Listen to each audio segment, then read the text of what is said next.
Friends, मैं Amit sir और आप सबका जूम इंस्टीट्यूट के ऑनलाइन चैनल में फिर से एक बार बहुत स्वागत है। लास्ट क्लास मैंने आपसे जनरल ऑर्गेनिक केमिस्ट्री में बेटे मेसोमेरिक इफेक्ट के बारे में बातें की। मैंने बताया कि प्लस एम माइनस एम क्या होता है, मैंने बताया प्लस आर माइनस आर क्या होता है, और मैंने आपको बताया कि मेसोमेरिक और रेजोनेंस इफेक्ट में डिफरेंस क्या होता है।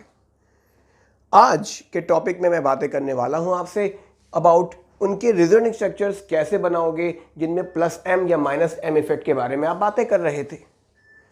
और इनके लिए हम सबसे पहले कुछ एग्जाम्पल्स पे बातें स्टार्ट करते हैं। मान लीजिए मैंने शुरुआत किया सबसे पहला रेजोनेंस स्ट्रक्चर ड्रॉ करने के लिए, और वो है फिनॉल का।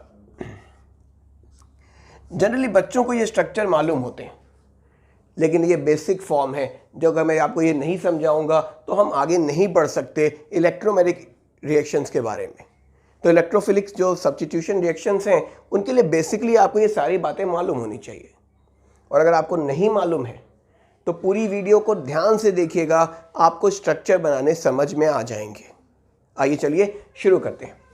मान लो मेरे पास फिनॉल है और उसने कहा कि फिनॉल के रेजोनेंस स्ट्रक्चर्स ड्रॉ करके दिखाओ।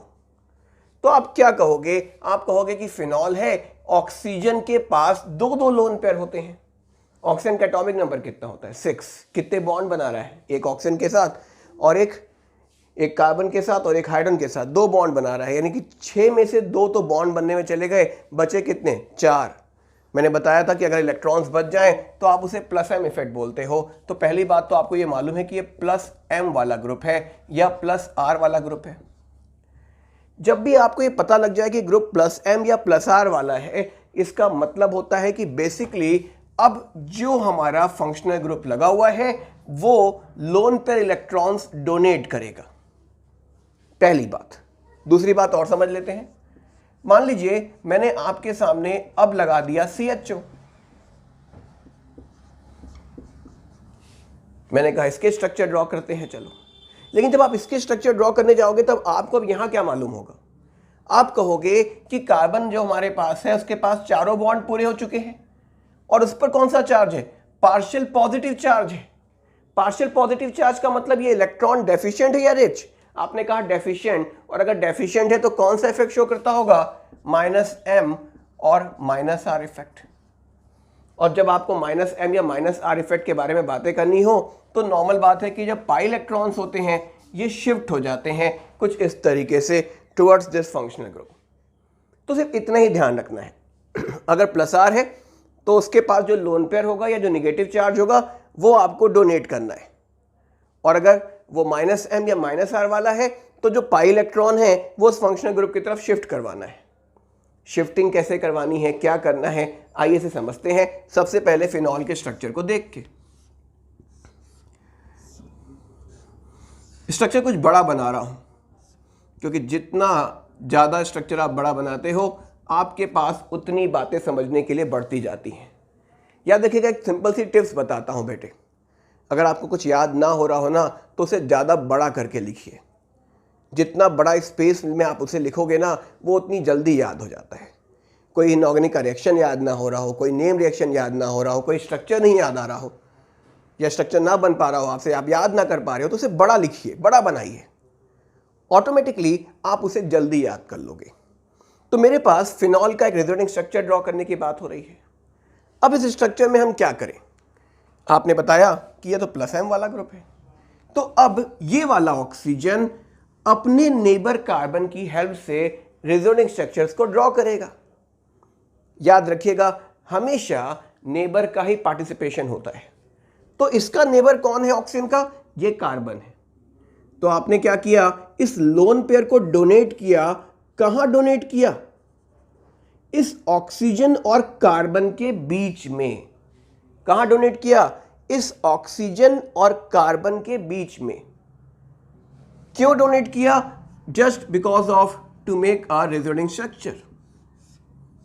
अब क्या हो गया? यहां OH आ गया, और ओवरऑल जब आपने यहां पर डोनेशन कर दिया तो ऑक्सीजन का जो 2 इलेक्ट्रॉन था, देखिएगा ये 2 इलेक्ट्रॉन जो है ये बॉन्ड के फॉर्म में आ गए। इस बॉन्ड में एक इलेक्ट्रॉन तो इस ऑक्सीजन के पास ही है, लेकिन एक इलेक्ट्रॉन किसके पास पहुंच गया? इस कार्बन के पास पहुंच गया। अगर इस कार्बन के पास पहुंच गया तो कार्बन का ऑक्सीजन का एक इलेक्ट्रॉन का लॉस हो गया। दैट्स वाई ऑक्सीजन पे पॉजिटिव चार्ज अपेयर कर दीजिए, हमने पॉजिटिव चार्ज इस पे दिखा दिया। अब आते हैं इस नेबर वाले का क्या हुआ। इस नेबर के कितने बॉन्ड थे, 1 2 3 और 4। अगर इसके 4 बॉन्ड पूरे थे तो जब बॉन्ड इधर शिफ्ट होकर आया तो उसने क्या किया, नॉर्मल बात है, उसने अपने पाई बॉन्ड को लूज कर दिया। और ये पाई बॉन्ड किसके पास पहुंचा, जब पाई बॉन्ड टूटेगा तो बॉन्ड इन दोनों के बीच में बना हुआ है, तो ये बॉन्ड या तो इसके पास आएगा या तो इसके पास। इसको तो इलेक्ट्रॉन बाहर से मिल गए, तो इसे इलेक्ट्रॉन लूज करना है अपना, तभी तो बॉन्ड बना पाएगा इसके साथ, क्योंकि 5 बॉन्ड तो नहीं बना सकता कार्बन। तो कार्बन ने जब ये बॉन्ड छोड़ा तो किसको मिलेगा, ये इसको मिलेगा। अगर इसको मिलेगा इसका मतलब इस पे कौन सा चार्ज आएगा, आइए पहले से समझ लें। इस पर 2 इलेक्ट्रॉन दिखाए मैंने, कौन से 2 इलेक्ट्रॉन, ये वो 2 इलेक्ट्रॉन। कि दोनों इलेक्ट्रॉन किसके पास आ गए, इसके पास। ये इलेक्ट्रॉन किसका था, इसी कार्बन का, और ये वाला इस कार्बन का। इसका मतलब इस वाले कार्बन का इलेक्ट्रॉन इसको मिल गया, इसलिए इस पे कौन सा चार्ज दिखा दो, नेगेटिव चार्ज दिखा दो। और ये वाला जो हमारा कार्बन था, इसको 2 इलेक्ट्रॉन में से 1 इलेक्ट्रॉन मिला था, जब मिलेगा तो कौन सा चार्ज आएगा, माइनस चार्ज। लेकिन इसका 1 इलेक्ट्रॉन चला गया तो इस पर क्या हुआ, एक माइनस चार्ज आया और एक प्लस चार्ज आया। माइनस क्यों, ऑक्सीजन का इलेक्ट्रॉन मिला, प्लस क्यों, इसका इलेक्ट्रॉन चला गया, और इसके पास कोई चार्ज नहीं बचा। आप कहोगे ये स्ट्रक्चर हम बना के छोड़ देंगे। नेक्स्ट पॉइंट, अगले स्ट्रक्चर पे आते हैं। अब negative charge, single bond, double bond क्या है, कॉन्जुगेटेड सिस्टम है, नेगेटिव इलेक्ट्रॉन रिच है। जैसे कि ये भी कंडीशन पे बात करोगे तो इसका भी तो प्लस एम इफेक्ट है, और यदि इसका प्लस एम इफेक्ट होगा तो ये क्या करेगा, ये अपने नेबर के साथ बॉन्डिंग करने के लिए इलेक्ट्रॉन डोनेट करेगा। याद रखिएगा, बॉन्डिंग हमेशा नेबर के साथ ही होनी है। अगले स्ट्रक्चर में आप क्या बनाओगे, अगले स्ट्रक्चर में हमने कहा यहां डबल बॉन्ड ला दो। यहां पे पहले से जो पिक्चर बनी हुई है उसे हम पूरा कर देते हैं, और ये हमारे पास कंडीशन थी। अब जब ये वाला बॉन्ड बनाएगा तो इसके ये 2 इलेक्ट्रॉन दिख रहे हैं आपको। ये इलेक्ट्रॉन जो दोनों हैं, इसमें से एक बाहर वाला इलेक्ट्रॉन था और एक इसका खुद का था, ये तो खुद वाला है। ये बाहर वाला जो अब इस कार्बन को मिल गया, यानी इसके ऊपर कौन सा चार्ज बना, इसका जो निगेटिव चार्ज था वो फिनिश हो गया ना, क्योंकि इसने क्या किया, इलेक्ट्रॉन जो इसके पास आया था उसने दूसरे को दे दिया। इस कार्बन के दोनों इलेक्ट्रॉन किधर चले गए, इस कार्बन के पास। क्यों, क्योंकि इस कार्बन ने 5 बॉन्ड पूरे कर लिए थे, तो एक बॉन्ड कम करना पड़ा उसे। तो जैसे ये बॉन्ड कम हुआ, इसके पास निगेटिव आ गया। वापस नहीं समझा रहा हूं क्यों निगेटिव आया होगा, अब आपको समझना पड़ेगा। उसके बाद ये इधर डोनेट करेगा, ये वाला बॉन्ड इधर शिफ्ट हो जाएगा। क्या करेंगे, यहां निगेटिव आ जाएगा। फाइनल पिक्चर में क्या होगा, फाइनल स्ट्रक्चर में ये वाला बॉन्ड इधर आएगा और ये बॉन्ड वापस चला जाएगा। जो पहला स्ट्रक्चर है और जो लास्ट स्ट्रक्चर है, क्या दोनों आइडेंटिकल स्ट्रक्चर्स हैं, नहीं, यहाँ स्ट्रक्चर डिफरेंट है, बॉन्ड पोजीशन चेंज हो गई। मैं पूछूं कितने स्ट्रक्चर बने, आप कहोगे 1 2 3 4 5, 5 रिजोनेटिंग स्ट्रक्चर्स बन गए। ये फिनॉल के रिजोनेटिंग स्ट्रक्चर्स है। देखिए बेटे, रेजोनेंस टॉपिक में मुझे बीच में जो डिस्कशन आपसे मैंने की है कि ये रेजोनेंस हाइब्रिड क्या होता है या क्या होते हैं रेजोनेटिंग स्ट्रक्चर्स, उनके साथ एक बेसिक पॉइंट अब मैं आपके सामने और बता रहा हूं। दोनों ही रिवर्सिबल के साइन है, लेकिन ये जो साइन है और ये जो साइन है, दोनों में डिफरेंस है। डिफरेंस क्या है, डिफरेंस ये है कि ये साइन बताता है आपको कि जो स्ट्रक्चर हमारे पास बना हुआ है ना, क्योंकि दोनों में एक दूसरे पे चेंज हो सकते हैं, ये हाइपोथेटिकल स्ट्रक्चर है, लेकिन ये रियल स्ट्रक्चर है। जब ऐसा साइन लगता है तो रियल चेंज हो रहा होता है। ये एक हाइपोथेटिकल वे माना गया है रेजोनेंस के लिए। बहुत सारे बच्चे क्वेश्चन पूछते हैं कि यार रेजोनेंस अगर इतना हाइपोथेटिकली चल रहा है तो पढ़ क्यों रहे हैं इसे हम लोग। तो याद रखिएगा बेटे कि जब हम किसी एक्सप्लेनेशन को खोजते हैं और उसके लिए एक थ्योरी तैयार करते हैं कि ऐसा होता होगा, और वो थ्योरी हमारे सारे आंसर देने लग जाती है, तो उस थ्योरी को हम रियल तरीके से स्टडी करने लग जाते हैं। तो रेजोनेंस को हम एक रियल स्ट्रक्चर की तरह स्टडी करना शुरू कर चुके हैं। हम मानते हैं ऐसा ही होता होगा, लेकिन है हाइपोथेटिकली कंडीशन के साथ। अब मैं बात करूं हाइब्रिड स्ट्रक्चर भी तो ड्रॉ करना है। हाइब्रिड बनाने का तरीका, सबसे पहले घर की वॉल बना ले। वॉल मतलब वो बॉन्ड जो कभी नहीं चेंज होंगे। वो कौन से बॉन्ड होते हैं? Sigma bond. तो ये रहे उसके सिग्मा बॉन्ड जिनमें कभी चेंजेस नहीं आएगा। अब चेंजेस किस में आएगा? चेंज आएगा सिस्टम के पाई बॉन्ड्स में, और पाई बॉन्ड में यहाँ पे पार्शियल डबल बॉन्ड आया था, यहाँ भी आया था, यहाँ भी आया था, यहाँ भी आया था, तो इन सब में आया था। और इस वाले ऑक्सीजन पे कौन सा चार्ज आया था? Partial positive charge. और इन कार्बन पे क्या आया था? Partial negative charge. ये क्या है? ये है फिनॉल का रेजोनेटिंग स्ट्रक्चर, जो अब आपको समझ में आना चाहिए। अब अगर बात करें कि बच्चे से याद कैसे रख लेते हैं, कुछ बच्चे ना बहुत इजीली से रट लेते हैं। रटते क्या है? वो सबसे पहले करते क्या है? वो ऐसे 5 स्ट्रक्चर बना लेते हैं। जब आता है कि फिनॉल का बनाओ, एनिलीन का बनाओ, क्लोरोबेंजीन का बनाओ, किसी सिस्टम का भी बनाओ, तो उनका सिंपल सा काम होता है कि वो 5 स्ट्रक्चर बना लेते हैं। 5 में अगर उन्हें दिखता है कि कौन सा इफेक्ट शो करने वाला ग्रुप है प्लस M, मतलब वो इलेक्ट्रॉन डोनेट करेगा, तो निगेटिव चार्ज को वो यहाँ, यहाँ और यहाँ लगा देते हैं। अगर निगेटिव यहाँ लग गया तो बाकी बॉन्ड लगा देते हैं वो उससे सेट करके रेजोनेंस के कारण।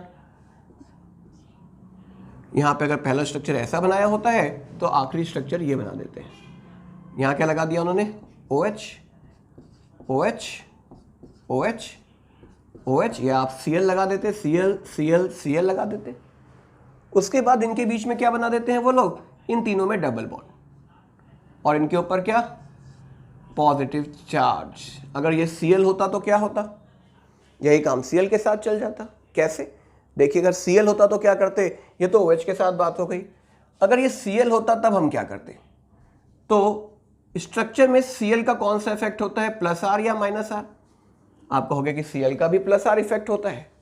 अगर Cl का प्लस R इफेक्ट होता, मैं यहाँ पे मान लो Cl लगा देता, यहाँ भी Cl, यहाँ भी Cl, यहाँ भी Cl और यहाँ भी Cl, तो मैं इस स्ट्रक्चर में क्या करता? पॉजिटिव, इस पे पॉजिटिव, इस पे पॉजिटिव। ये किसका स्ट्रक्चर हो गया? क्लोरोबेंजीन का हो गया। मान लो कोई कहता कि एनिलीन का स्ट्रक्चर ड्रॉ करना है तो आप क्या करते? आप यहां से Cl हटा देते, और इस बारी हम इस पर NH2 को लगा देते, तो आपका स्ट्रक्चर में क्या दिखता? यहां NH2 बना देते, यहां भी NH2, यहां भी NH2, यहां भी NH2 और यहां भी NH2, और इन NH2 पे क्या कर देते हम लोग? पॉजिटिव चार्ज लगा देते। तो ये जो हमने स्ट्रक्चर आपके सामने ड्रॉ किए, ये स्ट्रक्चर क्या है? ये सारे के सारे हमारे रेजोनेटिंग स्ट्रक्चर्स हो गए जो एनिलीन के। और अगर आप ज़्यादा समझदार होते तो आप इसको एरो से दिखा पाते। सबसे पहला एरो यहाँ जाता, उसके बाद ये वाला बॉन्ड इधर आता, ये एरो इधर जाता, ये बॉन्ड इधर जाता, ये एरो इधर जाता, ये बॉन्ड इधर जाता, ये बॉन्ड इधर आता, ये बॉन्ड वापस आ जाता। लेकिन अगर आपको सिर्फ स्ट्रक्चर समझने हैं, आगे के कॉन्सेप्ट को समझने के लिए, तो आपने ये बात समझनी है कि प्लस M वाला ग्रुप होगा ना, तो उसके कारण निगेटिव चार्ज इन 3 पोजीशंस पे आएगा। कौन सी 3 पोजीशंस? तो ये अगर 1 है, ये 2, ये 3, ये 4, ये 5, ये 6, तो कहाँ कहाँ निगेटिव आएगा? 1 पे, 4 पे और 6 पे। 1 जानते हैं ना कौन सी पोजीशन है? ऑर्थो। नहीं जानते तो याद रखिएगा, बिगनर्स के लिए बात कर रहा हूँ। जिन्हें मालूम होता है वो कहते हैं यार ये क्यों बताया जा रहा है, लेकिन बिगनर्स को मालूम होना चाहिए कि जो ग्रुप लगा होता है बेंजीन से, उसकी जो नेक्स्ट 2 पोजीशंस होती हैं दोनों साइड्स में, सबसे सक्सेसिव पोजीशंस, यानी 2 और 6 जो इसकी पोजीशन है सबसे पास वाली है, इस पोजीशन को हम ऑर्थो कहते हैं। और जो पैर की तरफ होती है, पैर की तरफ होती है, वो पोजीशन क्या कहलाती है? पैरा कहलाती है। तो एक बहुत सिंपल सी बात है कि ये पोजीशन ऑर्थो और पैरा के रिस्पेक्ट में बताई जा रही है आपको। अंडरस्टैंड? मुझसे कहा गया कि क्लोरोबेंजीन का हाइब्रिड स्ट्रक्चर बना दो, तो क्या करते? तब भी मैं बना सकता था यार, क्या करना है? Cl लेता मैं, और इस पे पार्शियल डबल बॉन्ड आता, प्लस M इफेक्ट वाला है, और इस पे क्या बनता? Partial positive charge. और इन सब पे क्या बनता? यहाँ पर पार्शियल नेगेटिव। किसका स्ट्रक्चर हो गया? क्लोरोबेंजीन का हो गया, सिंपल। तो अब आपको क्या करना है कि इस OH को हटा के NH2 लगाओ, Cl लगाओ, ये सारे स्ट्रक्चर्स लगाओ और उनको देखो कि क्या आपके वो स्ट्रक्चर सही बने हुए हैं या नहीं बने हुए हैं। तो बहुत सिंपल पार्ट है, आपको करना क्या है कि आपको रिजोनेंट स्ट्रक्चर्स ड्रॉ करने हैं और एक प्रैक्टिस बनाए रखनी है आपको। आप जितनी बार इन्हें ड्रॉ करोगे ना, उतनी बार आप समझ पाओगे कि क्या हो रहा है। तो ये था +m वाले सिस्टम्स का रिजोनेंट स्ट्रक्चर्स।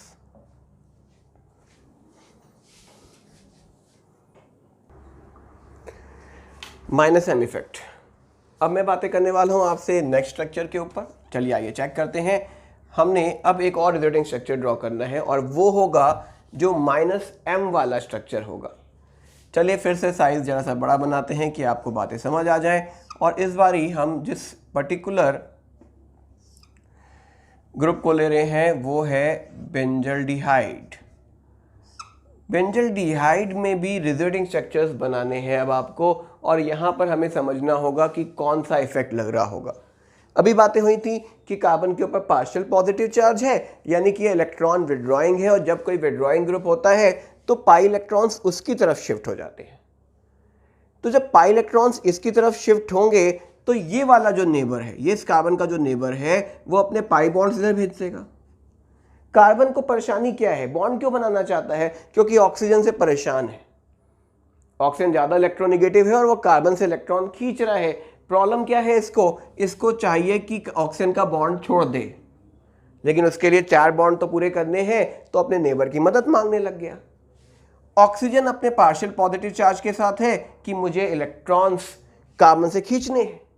तो जब पाई इलेक्ट्रॉन्स इधर शिफ्ट हुए तो कार्बन ने पाई बॉन्ड छोड़ दिया। अब आइए देखें हो क्या रहा होगा सेकंड पिक्चर में।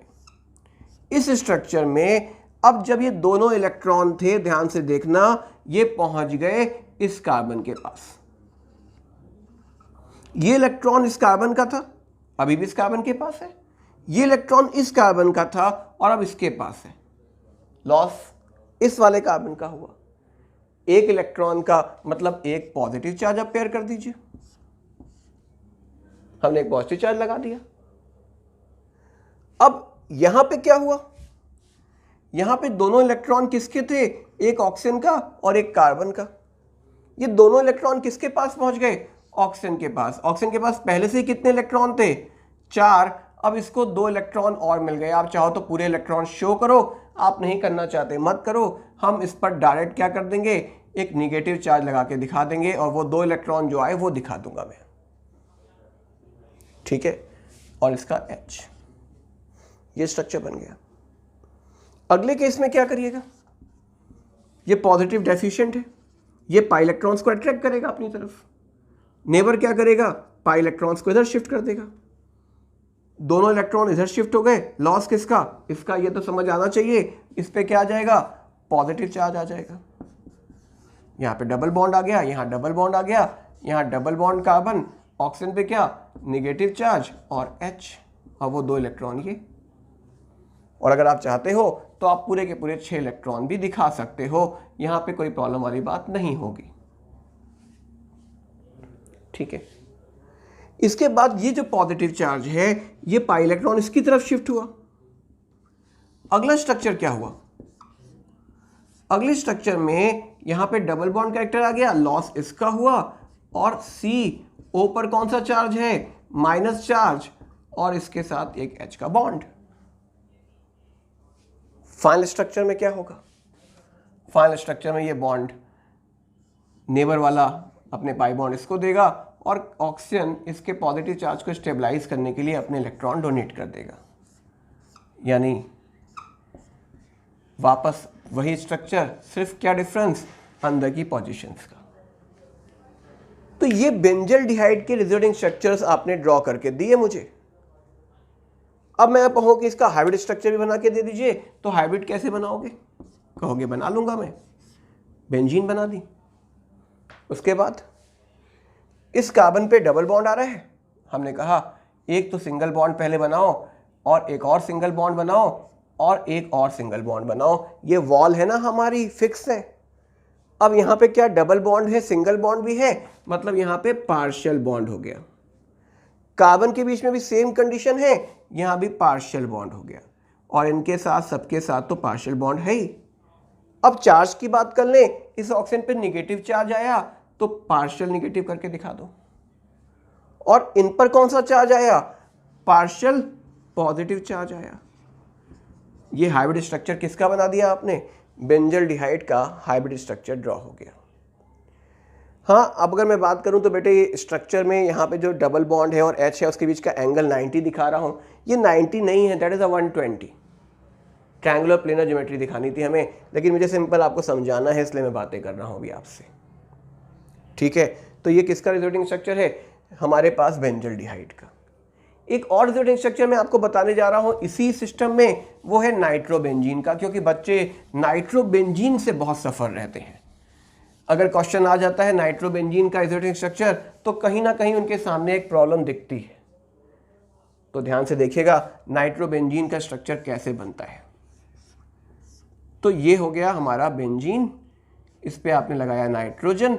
नाइट्रोजन के पास आउटर मोस्ट में 5 इलेक्ट्रॉन है, एक बॉन्ड बना चुका है, एक बॉन्ड इसने 2 बॉन्ड और बना लिया ऑक्सीजन से, पूरे 3 बॉन्ड बन चुके हैं। ये जो ऑक्सीजन है इसको नाइट्रोजन अपने लोन पेयर कोऑर्डिनेट बॉन्ड से बॉन्डिंग में यूज करता है। नाइट्रोजन के 2 इलेक्ट्रॉन्स ने दोनों ही इलेक्ट्रॉन यूज किए कोऑर्डिनेट बॉन्ड में, एक ऑक्सीजन के पास पहुंच गया, एक नाइट्रोजन के पास रह गया। ऑक्सीजन के ऊपर कौन सा चार्ज बन गया, नेगेटिव, नाइट्रोजन पे पॉजिटिव। ये है मेरा नाइट्रोबेंजीन जो मैं आपके सामने बना रहा हूं। ये कोऑर्डिनेट बॉन्ड के कारण चार्ज है। टोटल कितना चार्ज है, न्यूट्रल। याद रखिएगा रिजल्टिंग स्ट्रक्चर जब आप बनाते हो ना, चार्ज को देख लिया करिए, आप कहोगे ये तो न्यूट्रल है, तो जितने स्ट्रक्चर बनेंगे जब आप उनके चार्जेस देखोगे तो वो सबको काउंट करने पे न्यूट्रल स्ट्रक्चर ही रहेगा। चलिए आइए देखते हैं अगले स्ट्रक्चर में क्या होगा। ये पाई बॉन्ड जो है कौन सा इफेक्ट है, पहले तो ये तो जान लें।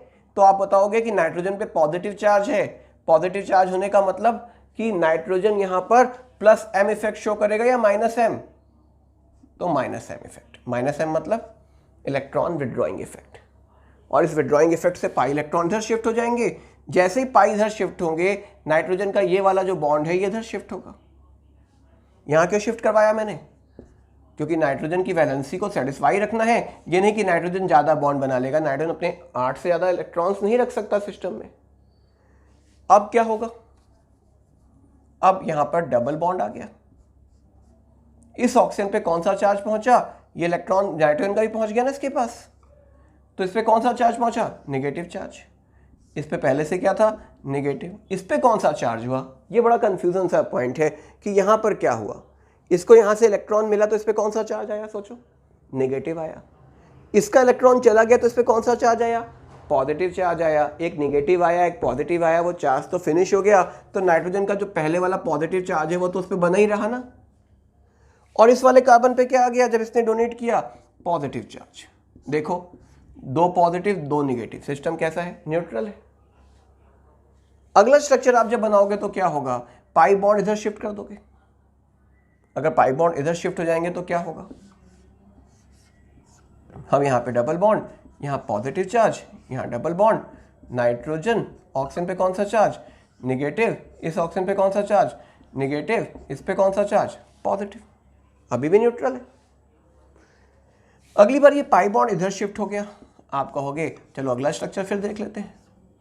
इस स्ट्रक्चर में यहाँ पे पॉजिटिव चार्ज आ गया, नाइट्रोजन पे पॉजिटिव चार्ज आ गया, ऑक्सीजन पे माइनस चार्ज आ गया, और इस ऑक्सीजन पे भी माइनस चार्ज आ गया। फाइनल क्या करें, फाइनल इस पॉजिटिव को स्टेबल करने के लिए नेबर इलेक्ट्रॉन डोनेट करेगा और ये बॉन्ड वापस शिफ्ट हो जाएंगे।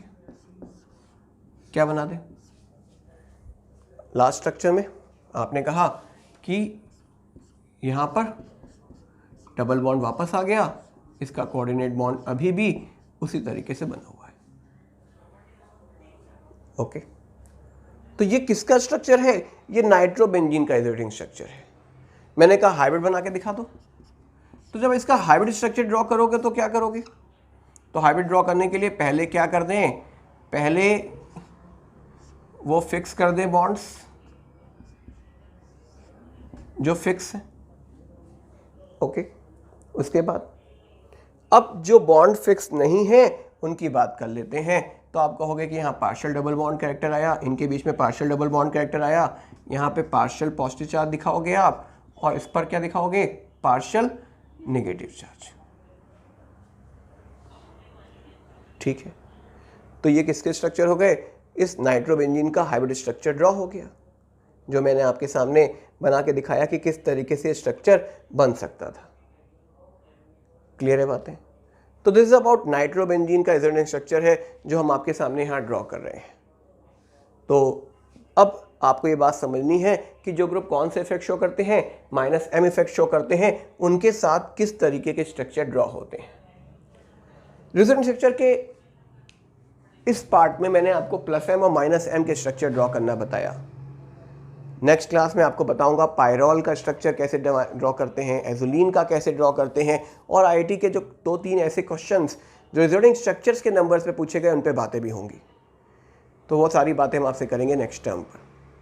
कोशिश कीजिए कि जितनी बातें बताई जा रही हैं लेक्चर 1 से अभी तक उनके नोट्स बनाते हुए चलिए। मेरा प्रॉमिस मैंने आपसे पहली क्लास में किया था बेटे कि आपकी ऑर्गेनिक इतनी अच्छी हो जाएगी कि आपको कोई भी प्रॉब्लम नहीं आएगी, लेकिन उसके लिए मैंने आपसे कहा था कि आपको सिर्फ एक बात माननी पड़ेगी कि मेरे साथ लगातार कंटिन्यू रहें।